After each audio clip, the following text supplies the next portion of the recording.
Hey everyone, Shaun Stevenson here, author of the Throne series, and I am back with another book review. This time, it's a super chiller. A Fear Street super chiller, book number 4, Broken Hearts.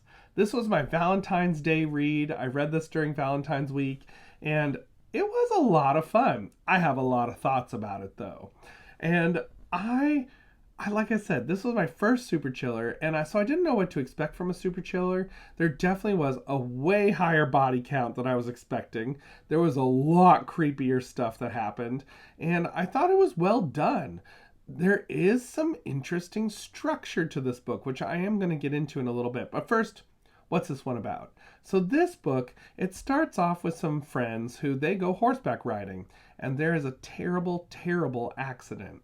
And after this accident, one of the friends is really left bedridden in a lot of ways. She has had a traumatic brain injury and it has really affected her development. And so the friends kind of part ways. The two sisters of this girl, Rachel, who had this traumatic brain injury, they really don't like their sister very much anymore. Their friend, who was friends with them, is really not talking to them much anymore.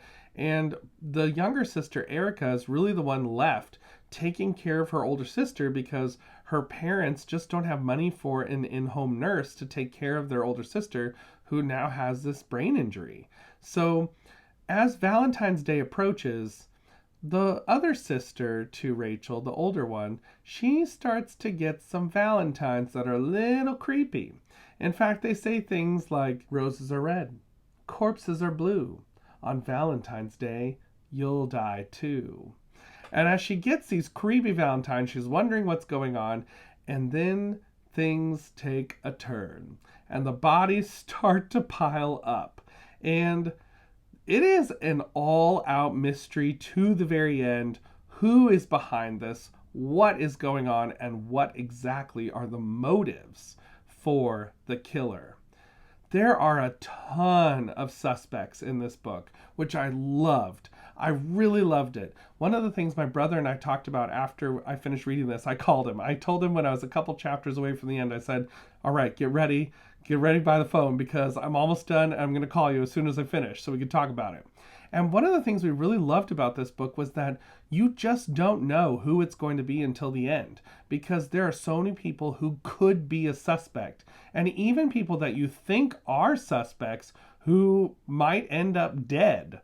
And so it is just a great murder mystery on that level. There's also a lot of great scare moments. There is a great setup in this house because this older sister Rachel has had this traumatic brain injury.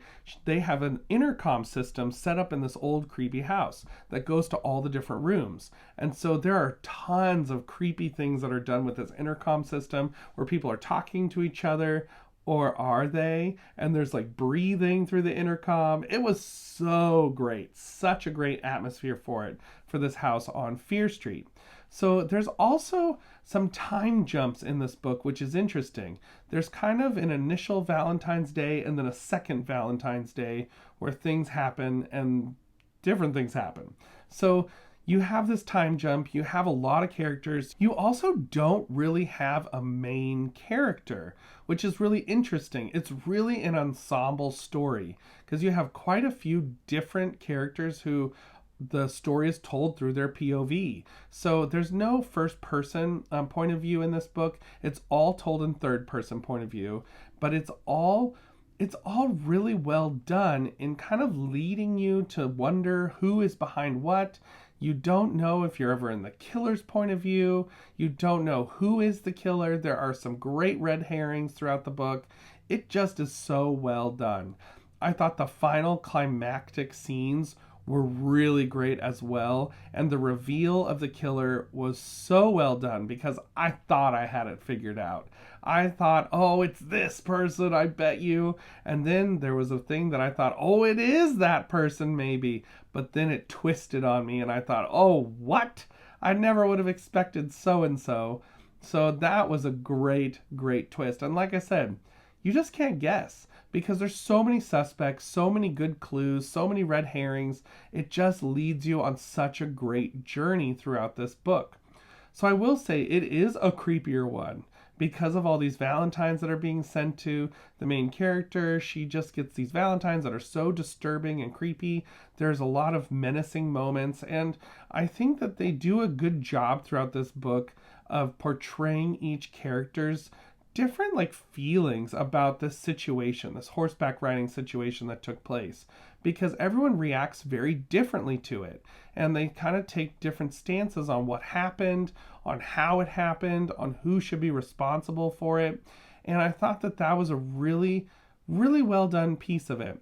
I will say there are some dangling threads, though, that there's a couple times where people who are mentioned about halfway through the book suddenly disappear and never come back again. And I thought, oh, you just kind of dropped that.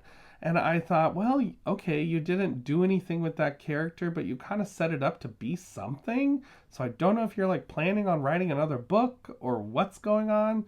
So there were some dangling threads like that. There are some characters that are talked about all the time, but never show up. So I thought that was kind of interesting too. There are some cool cameos from other Fear Street books, if you spot them. There was a couple of them I thought, oh, hey, I read another Fear Street book with that character. It's just tiny little cameos. They're not main characters in the story or anything, but it was a lot of fun to see those characters kind of show up and really make this more of a world than just an anthology series. Because it does read a lot like an anthology series. I feel like you can read a lot of these books in any order, and it doesn't matter, but it was fun to see different characters show up again in this book. I do think the strongest Fear Street books, in my opinion, have a shocking first chapter. This book's first chapter is not really shocking, and I think it's because at this point in books, movies, TV, if you've watched anything, read a lot of books, you have seen a scene like the beginning of this book. It's not anything groundbreaking. It's nothing that, oh, I've never thought of that before. It was a very, oh, this is what's going to happen. Yep, I see the cues. Yep, that's exactly what happened. So I thought that that was a little bit disappointing, but I think it's just because of time, and storytellers have done the same plotline quite a few ways. So I think that that was a little bit disappointing, but not really because of R.L. Stine's fault. It's just because a lot of people have done the same trope. So that was a little bit disappointing, but the rest of the book was really fun. I will say, I did not fly through this Fear Street book as quickly as other ones. It held my interest, but it did not hold my interest in the same way as other Fear Street books. I wasn't turning pages quite as rapidly as I usually am. So I do think that that did affect my reading of this book a tiny bit. I was thinking, oh, I wish this was a tiny bit more fast-paced. But I think it's because it slows down because of the page length. The Super Chillers seem like they're a little bit longer than the regular Fear Street books. This book came in at about 210 pages or so. So definitely about 60 pages longer than a normal Fear Street book.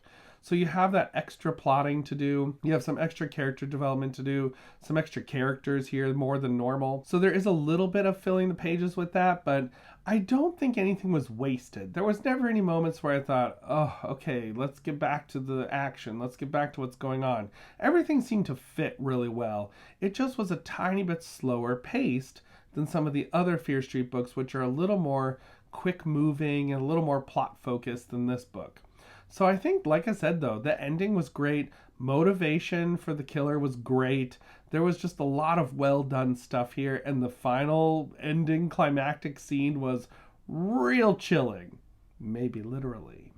So at the end of the day, how many stars would I give this book? I give it a solid 4 stars. I think it was good. I really enjoyed it. Not my favorite Fear Street book, but definitely a good one. So if you are looking for something to read next Valentine's Day, pick up Broken Hearts. It's a great Valentine's Day read. It fits with the theme of the holiday if you're looking for something a little more spooky.